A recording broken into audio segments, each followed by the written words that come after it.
Hello student, हम पढ़ रहे हैं ratio and proportion and unitary method. और कल हमने रेशियो के बारे में सीखा था और उसी से जुड़ी कुछ अन्य बातें हैं जो आज हम सीखेंगे। आज जो हमारा मेन मोटिव रहेगा वो क्या है कि हम किन्हीं भी दो रेशियो को कंपेयर कैसे करेंगे, यानी कि कंपेयरिंग ऑफ रेशियोज़। तो अगर दो रेशियो है तो उनको कंपेयर, यानी कि उनमें से कौन सा बड़ा है कौन सा छोटा, ये कैसे पता लगाएंगे। या फिर 3 या 4 आपको रेशियो दे दिए जाएं तो उनको इंक्रीजिंग या डिक्रीजिंग ऑर्डर में लिखना होगा, तो आप कैसे लिखोगे, ये सब चीज़ें आज हम सीखेंगे।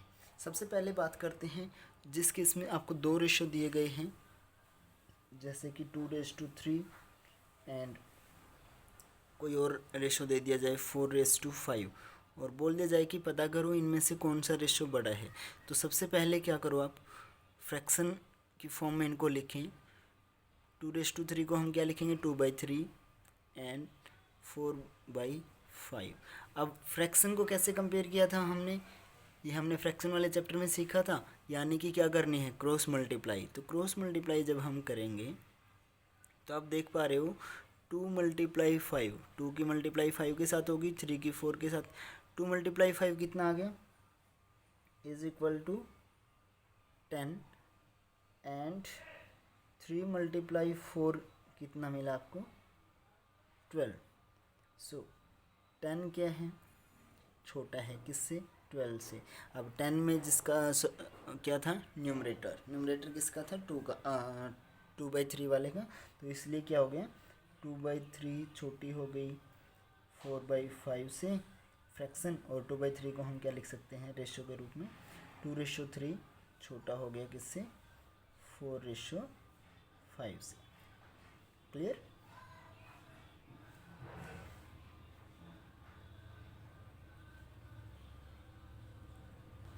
यानी कि सिंपल क्या है, पहले रेशियो को फ्रैक्शन में करो, करें, कन्वर्ट करने के बाद क्रॉस मल्टीप्लाई करो, और उसके बाद आपको पता है जिसका भी न्यूमरेटर होता है, यानी कि इन्वॉल्व, यहाँ पर 2 इन्वॉल्व था, यहाँ पे 3 इन्वॉल्व 4 इन्वॉल्व है, जो कि क्या है 4/5 का न्यूमरेटर है।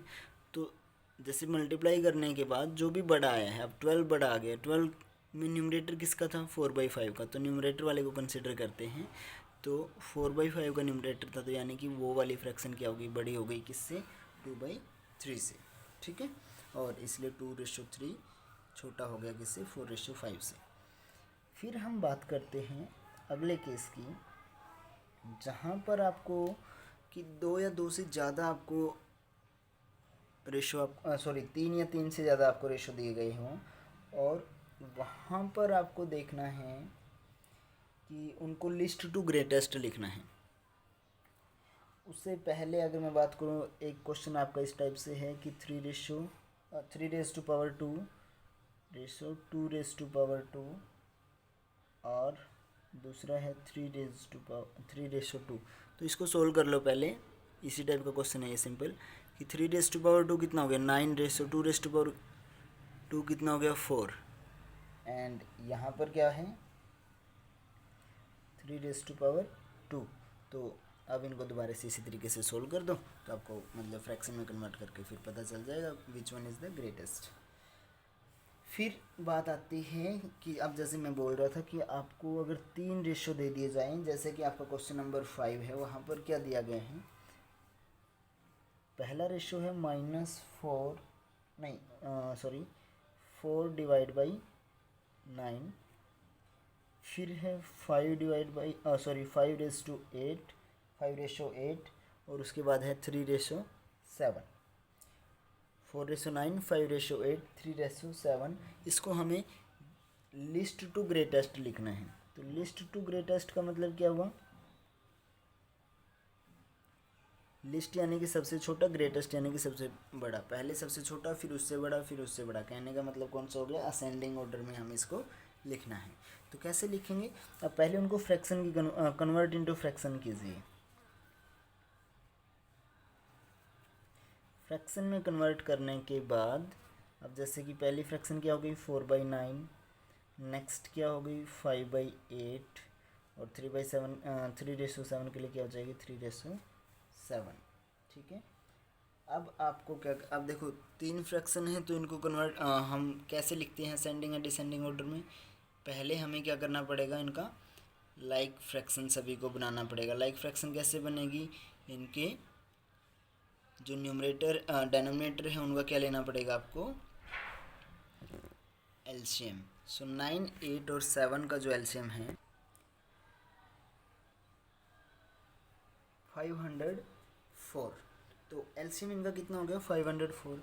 अब हमें क्या करना है, यानी कि ये जो फ्रैक्शन है इनका आप यहाँ पे लिख सकते हो कि LCM of 9, 8 and 7 is equal to 504। तो सभी के सभी फ्रैक्शन को हमें किस में कन्वर्ट करना है, जिनका डिनोमिनेटर कितना हो जाए 504। तो कन्वर्ट कर लीजिए आप। अब वो कैसे होगा, जैसे कि पहली फ्रैक्शन कितनी है 4/9, तो अब इसके किसके साथ मल्टीप्लाई करें, ऊपर और नीचे, ताकि ये कितना हो जाए आपका 504 बने। तो उसके लिए क्या करो, एलसीएम आया है 504, डिनोमिनेटर कितना है 9, तो 9 की 504 से हम मल्टीप्लाई करेंगे, सॉरी डिवाइड करेंगे, तो आपको कितना मिलेगा 72। तो कहने का मतलब क्या हुआ कि 56, तो आपको इसको 56 से ही मल्टीप्लाई करना है और 56 से क्या करना है डिवाइड।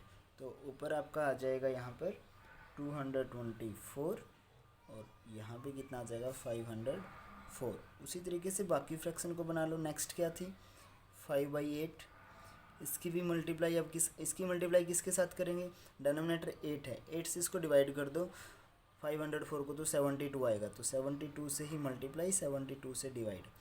तो 72 की जब आप इसको 8 से डिवाइड करोगे तो 63 आपको मिलेगा, तो 63 से मल्टीप्लाई और 63 से ही डिवाइड। 63 की 5 से मल्टीप्लाई करोगे तो आपको मिलेगा 315 एंड 63 की जब 8 के साथ मल्टीप्लाई करोगे तो आपको मिलेगा 504। तो लास्ट कौन सी बची 3/7। सो 3/7 की भी क्या करो, अब 7 से 504 को पहले कट करो, कितने पे कट होगा 72 पे, और 72 से ही मल्टीप्लाई 72 से ही डिवाइड आप करोगे तो यहाँ पे आपको मिलेगा 216 और इसको सोल्व करोगे तो ये आपको मिलेगा 504। अब देखो फ्रैक्शन क्या क्या बन गई, 224/504, 315/504 एंड 216/504। तो यहाँ से आप ऑर्डर चूज़ कर लीजिए। तो लिस्ट टू ग्रेटेस्ट जो आपको लिखना है, ऑर्डर ऑफ, सिर्फ न्यूमरेटर का बात करते हैं हम, ठीक है, न्यूमरेटर। तो न्यूमरेटर का लिस्ट टू ग्रेटेस्ट क्या होगा, सबसे छोटा कौन है 216, उसके बाद कौन है 224 और उसके बाद कौन है 315, ठीक है। तो अब इसी के बेस पे क्या लिख दो आप, least to greatest order of, least to greatest order of ratio लिख दो, या फिर पहले आप फ्रैक्शन लिख दीजिए, फ्रैक्शन लिख लो शुरू में। अब 216 आप यहाँ पर देखिएगा किस कौन सी फ्रैक्शन के लिए आया था 3/7 के लिए, तो कितना हो गया 3/7, और उसके बाद 224 किसके लिए आया था 4/9 के लिए, तो फिर आ जाएगी 4/9 और लास्ट में कौन बची 5/8। तो अब यही हो जाएगा least to greatest order of ratio, जो आपको रेशियो दिए गए थे उनका ऑर्डर क्या हो जाएगा। 3/7 को हम क्या लिखेंगे 3:7, ये क्या है सबसे छोटा है, इसके बाद 4:9 और उसके बाद 5:8। तो ये हो गया आपका आंसर। यानी कि जो भी आपको हमने जो फ्रैक्शन के चैप्टर में हमने जो रूल किए थे वही एज इट इज़ रूल यहाँ पे लगा रहे हैं। बस शुरू में हम क्या कर रहे हैं कि जो भी आपको फ्रैक्शन या जो भी आपको रेशियोज दिए गए हैं उनको फ्रैक्शन में कन्वर्ट करो और फिर फ्रैक्शन वाला ही रूल लगा दीजिए, ठीक है। तो ये होते हैं आपके क्वेश्चन नंबर 4 और क्वेश्चन नंबर 5 कंप्लीट। उसके बाद हम बात करते हैं क्वेश्चन नंबर 6 और क्वेश्चन नंबर 7। ये एक जैसे क्वेश्चन है, यानी कि जहाँ पर आपको दो अलग अलग रेशो दे दिए जाएं। जिस तरीके से एक आपका क्वेश्चन है कि आपको बता रखा है A/B जो है वो है आपका 4/7, ये दे रखा है। और उसके बाद B/C जो है वो आपको दे रखा है 5/3। और हमें निकालना है A/B/C। तो इस केस के लिए हमें क्या करना पड़ेगा, देखो जो b की वैल्यू है जो दोनों जगह यहाँ पर देखो, इसके हिसाब से b की वैल्यू 7 है, इसके हिसाब से b की वैल्यू 5 है। अब इस वैल्यू को हमें क्या करना पड़ेगा, इक्वल बनाना पड़ेगा दोनों जगह। फिर हम सीधा a वाला वही उठा लेंगे, b का जो दोनों जगह इक्वल आ जाएगा वो, और c के लिए 3, ठीक है, या फिर जो मतलब यहाँ पर होगा वो वाली चीज़। लेकिन अब एक चीज़ देखिएगा, जैसे कि कल हमने इक्विवेलेंट रेशो के बारे में सीखा था कि किसी रेशो की हम चाहें तो किसी भी नंबर के साथ मल्टीप्लाई कर सकते हैं और चाहें तो किसी नंबर के साथ उसको डिवाइड किया जा सकता है, ठीक है। तो उसको इक्वल बनाने के लिए आपको क्या करना पड़ेगा, जो b की अलग अलग वैल्यू है ना दो जगह पे, उसको आपको क्या करना पड़ेगा, एलसीएम लेना पड़ेगा। यानी कि आपको क्या करना है, LCM of value of b in both ratio, जो दोनों रेशो में है b की वैल्यू, उसका एलसीएम। एक क्या है 7 और दूसरे में क्या है 5, और 7 और 5 का रेशो कितना आएगा 35। यानी कि अब हमें b की वैल्यू कितनी मिल गई, अब ये जो है ना 35, ये b की वैल्यू होनी चाहिए। पहला रेशो आप अब यहाँ पर आप देखिएगा ध्यान से, ये वाला स्टेप बिल्कुल इजी है। जो शुरू वाला रेशो दे रखा है वो लिखो, क्या है A/B कितना है 4/7, उसको हम क्या लिख सकते हैं 4/7। अब b की जगह पे हमें 35 बनाना है, b कौन सा नीचे वाला है ना, तो उसकी जगह पे हमें क्या बनाना है 35। तो कैसे बनाएंगे, 4/7, 7 से 35 बनाना है तो किसके साथ मल्टीप्लाई, 5 के साथ। नीचे की है तो ऊपर भी करना पड़ेगा, कितना बन गया 20/35। उसी तरीके से B/C जो आपको गिवन है, क्या गिवन है B/C आपको गिवन है किसके इक्वल है 5/3। और 5/3 को हम क्या लिख सकते हैं 5/3।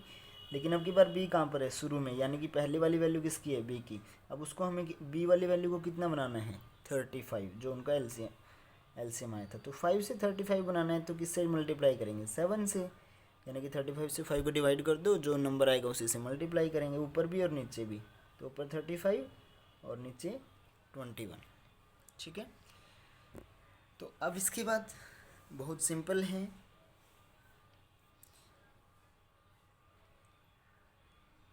देखो यहाँ पर A/B कितना हो गया अभी अपना 20/35 को आप क्या लिख सकते हो 20/35 और 35/21 ये हो जाएगा।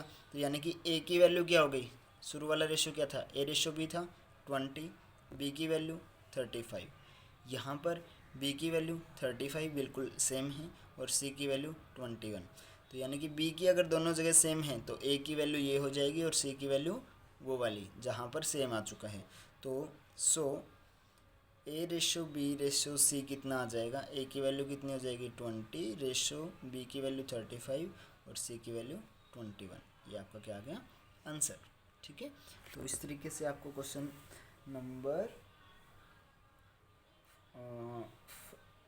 6 आपको सोल्व करना है, या फिर कोई भी इस टाइप का क्वेश्चन आ जाए जहाँ पे दो रेशो दे करके A/B/C आपसे पूछ लिया जाए, तो उस केस में जो दोनों में कॉमन है यानी कि जो B है उसका आपको क्या लेना पड़ेगा एलसीएम निकालो, और फिर दोनों फ्रैक्शन को ऐसा बनाओ जिसमें B की वैल्यू वही जो है उसका एलसीएम आया है वही निकल आए, ठीक है। एक केस में डिनोमिनेटर होगा, दूसरे केस में न्यूमरेटर, क्योंकि B/C में तो B का मतलब क्या हो जाएगा न्यूमरेटर, शुरू वाला न्यूमरेटर होता है। सो उस तरीके से कन्वर्ट कर लो और फिर उसके साथ लगी हुई वैल्यू A हो जाएगी शुरू वाले के साथ, लास्ट वाले के साथ लगी हुई वैल्यू C। तो फिर वही वैल्यू आप डाल दीजिए तो रेशियो आपको मिल जाएगा। लेकिन अगर आपको सिर्फ 2 रेशियो दे करके, और जैसे कि अगर हम बात करें कि आपको दे दिया जाए A/B इक्वल दे दिया 5/7 और B/C आपको इक्वल दे दिया 3/5, तो और आपको निकालना क्या है, सिर्फ अगर आपको A/C निकालना हो तो वो बहुत आसान हो जाता है। A/C कैसे निकालेंगे हम देखिएगा। A/B को हम फ्रैक्शन के रूप में क्या लिख सकते हैं, A/B। B/C को फ्रैक्शन के रूप में क्या लिख सकते हैं, B/C। तो जो 2 रेशो दिए हैं उन्हीं की मल्टीप्लाई कर दो, B से B कैंसिल हो जाएगा, अकेला क्या बचा A/C, और वैल्यू डाल दो अब यहाँ पे। A/B की वैल्यू 5/7 मल्टीप्लाई B/C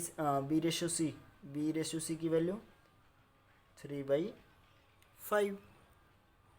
सिंपल, यानी कि A/B और B/C आपको दे रखा है और सिर्फ A/C निकालना है। इस क्वेश्चन में हमें A/B/C निकालना था। सिर्फ अगर A/C निकालना है तो जो रेशो दिए हैं उन्हीं की आपस में मल्टीप्लाई कर दो फ्रैक्शन के रूप में लिख करके, वही आपका क्या आ जाएगा आंसर। क्योंकि B से B कैंसिल हो गया तो यहाँ पे क्या बचा अपना A/C, और यहाँ पे 5 से 5 कैंसिल होता है तो कैंसिल करो, कुछ भी नहीं होता है तो न्यूमरेटर की न्यूमरेटर से मल्टीप्लाई, डिनोमिनेटर की डिनोमिनेटर से। 1 1 3 1 जा 1, 7 1 जा 7, 3 1 जा 3 सॉरी। उसके बाद A/C को हम क्या लिख सकते हैं, A/C इक्वल 3/7 को क्या लिख सकते हैं, 3/7। तो इस तरीके से आपका A/C निकल आएगा। ठीक है, so that's it for today.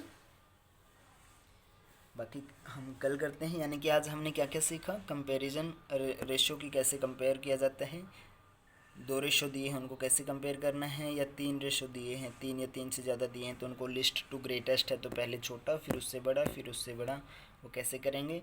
या फिर इसका उल्टा भी हो सकता है, ग्रेटेस्ट टू लिस्ट होगा तो पहले सबसे बड़ा लिखोगे फिर उससे छोटा फिर उससे छोटा फिर सबसे छोटा, इस तरीके से। और उसके बाद हमने 2 गिवन रेशो से A/B और B/C से A/C निकालना सीखा है और A/B/C तीनों चीज़ें इकट्ठा निकालना यहाँ पर सीखा है। तो आज के लिए इतना ही, बाकी हम कल करते हैं। तब तक के लिए बाय बाय स्टूडेंट्स।